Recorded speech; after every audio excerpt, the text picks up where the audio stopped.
ஈரானின் அடுத்த சுப்ரீம் தலைவர் யார்? புதிய சுப்ரீம் தலைவர் மீதான சர்ச்சைகள் என்ன? பார்க்கலாம் இந்த வீடியோவில். அல்லாஹ் பெயரில் கடினமான காலங்களிலும் உறுதியாக நிற்கும் ஈரான் மக்களின் தைரியத்திற்கு நான் வணக்கம் செலுத்துகிறேன்.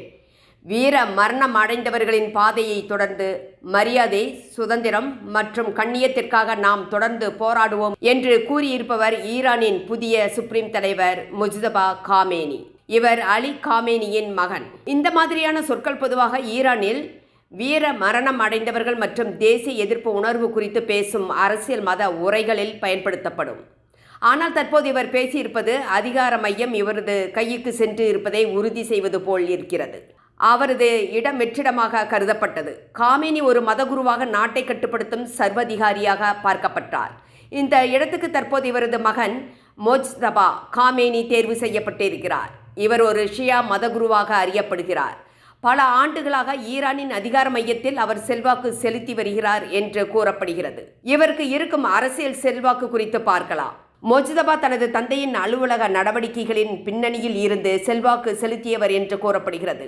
ஈரானின் இராணுவ அமைப்பான இஸ்லாமிய புரட்சிகர படை மற்றும் இதன் சிறப்பு பிரிவான குட்ஸ் போர்ஸ் மேலும் பாசிஜ் ஆகியவற்றின் சில தலைவர்களுடன் நெருக்கமானவர். லெபனானின் ஹெஸ்புல்லா அமைப்புடனும் நெருக்கத்தில் இருக்கிறார். காசிம் சுலைமானியுடன் நெருக்கத்தில் இருந்தவர் இவர். யார் காசிம் என்று பார்க்கலாம். காசிம் சுலைமானி குட்ஸ் போர்ஸின் முன்னாள் தளபதி. இவரைத்தான் அமெரிக்கா ஈராக்கில் பாக்தாத் விமான நிலையத்தில் வைத்து கொன்றது. ஏராளமான மக்களை கொன்று குவித்ததாக அமெரிக்கா குற்றம் சாட்டியிருந்தது. இந்த சுலைமானியுடன் முஜ்தபா நெருக்கமாக இருந்தார். உத்தரவுகளை தந்தை காமேனியிடம் பெறாமல் இவரிடம் பெறப்பட்டதாக குற்றச்சாட்டுகள் உள்ளன. புதிய அயதுல்லா பட்டம் வழங்கப்பட்டதா என்று பார்க்கலாம். ஈரானில் அயதுல்லா என்பது ஒரு மதப்பட்டம். அது அரசியல் நியமனமாக வழங்கப்படுவது அல்ல. மத பாரம்பரிய மற்றும் குரு மரபின் அடிப்படையில் வழங்கப்படுகிறது. முஜ்தபா காமேனிக்கு தற்போது அந்த பட்டம் வழங்கப்பட்டதா என்பது குறித்து வெளிப்படையான தகவல்கள் எதுவும் இல்லை. ஆனால் இவர் சுப்ரீம் தலைவராக தேர்வு செய்யப்பட்டு இருக்கிறார் என்ற தகவலை ஈரான் ஊடகங்கள் உறுதிப்படுத்துகின்றன. சர்ச்சையான மாற்றமாக கருதப்படுகிறது. குடும்ப வாரிசு என்ற சர்ச்சை தற்போது எழுந்துள்ளது. முஜ்தபா காமேனி கொல்லப்பட்ட சுப்ரீம் தலைவரான அலி காமேனியின் மகன். அவரை சுப்ரீம் தலைவராக தேர்வு செய்திருப்பது குடும்ப வாரிசு போல இருப்பதால் பெரிய விவாதத்தை உருவாக்கியுள்ளது.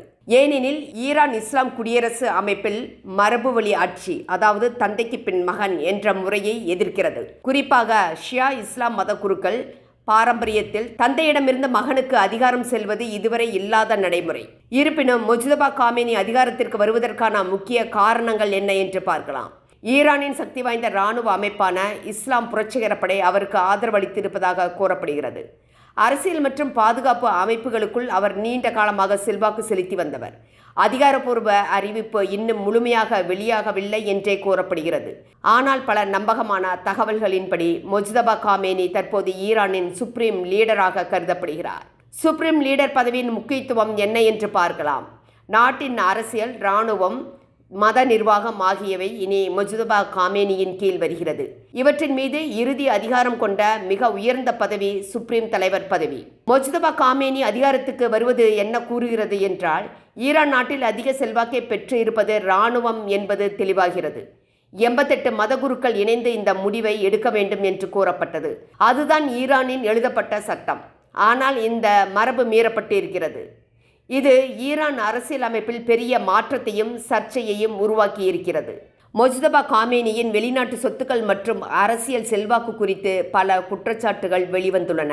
அவை என்ன என்று பார்க்கலாம். 2008ஆம் ஆண்டில் அமெரிக்க வெளியுறவுத்துறை அனுப்பியதாக கூறப்படும் ஒரு இரகசிய அறிக்கையை மேற்கோள் காட்டி முஜ்தபா காமேனி இராணுவத்துடன் நெருக்கமான உறவு கொண்டவர். அவர் கடுமையான அரசியல் மத நிலைப்பாட்டை எடுப்பவர். ஈரானின் அணு திட்டத்தை ஆதரிப்பவர். அவரது தந்தை பதவியில் இருந்த காலத்தில் முஜ்தபா பின்னணியில் பெரும் செல்வாக்கு செலுத்தியதாக அரசியல் ஆய்வாளர்கள் கூறுகின்றனர். அரசியல் அமைப்பில் அதிகாரப்பூர்வ பதவி இல்லாவிட்டாலும் ஈரானின் அதிகார வட்டங்களில் செல்வாக்கு செலுத்தியவர். ஈரான் தலைமைக்கு எதிரான போராட்டங்களை கட்டுப்படுத்தும் நடவடிக்கைகளின் பின்னணியில் இருந்தவர். அவரே போராட்டக்காரர்களை தூக்கிலிட வேண்டும் என்று கூறியதாகவும் செய்திகள் வெளியாகி இருந்தன. முஜ்தபா காமேனி குறித்து முக்கியமான ஒரு விஷயம் என்னவென்றால், அவர் பொதுவாக எந்த தேர்தலிலும் போட்டியிடவில்லை. மூத்த மத குருவாகவும் இல்லை.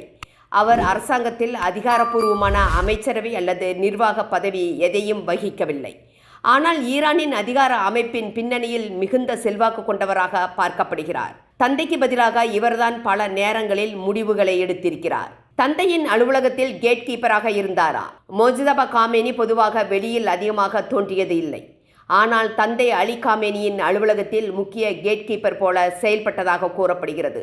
அரசியல், மத மற்றும் பாதுகாப்பு ஆகியவற்றுக்கு இடையில் இணைப்பு பாலமாக இருந்தவர்.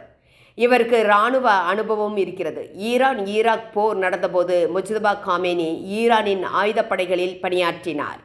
குறிப்பாக ஈரான் இராணுவம் தொடர்புடைய படைப்பிரிவில் சேவை செய்தார். இவர் பணியாளர் இல்லை, சேவை மட்டுமே செய்தார். அப்போது இவர் உருவாக்கிய தொடர்புகள் காரணமாக ஈரான் இராணுவம் மற்றும் பாதுகாப்பு அமைப்புகளின் தலைவர்களுடன் நெருங்கிய உறவுகளை இன்றும் வைத்திருக்கிறார்.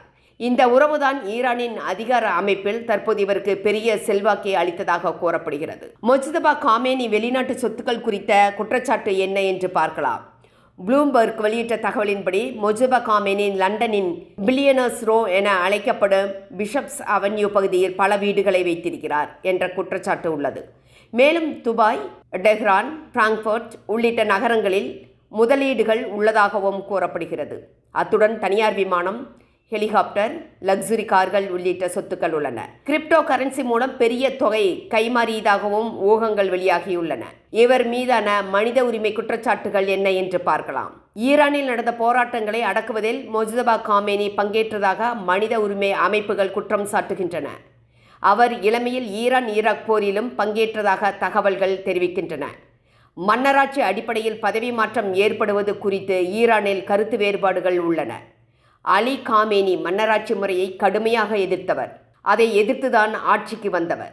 அப்படி இருக்கும் சூழலில் மொஜ்தபா காமேனி தேர்வு கேள்விக்குறியை உருவாக்கியிருக்கிறது. தந்தைக்கு பின் மொஜ்தபா காமேனி சுப்ரீம் தலைவராவதும் மன்னராட்சி முறையை நினைவுக்கு கொண்டு வருகிறது. இஸ்ரேலின் எச்சரிக்கை என்ன என்று பார்க்கலாம்.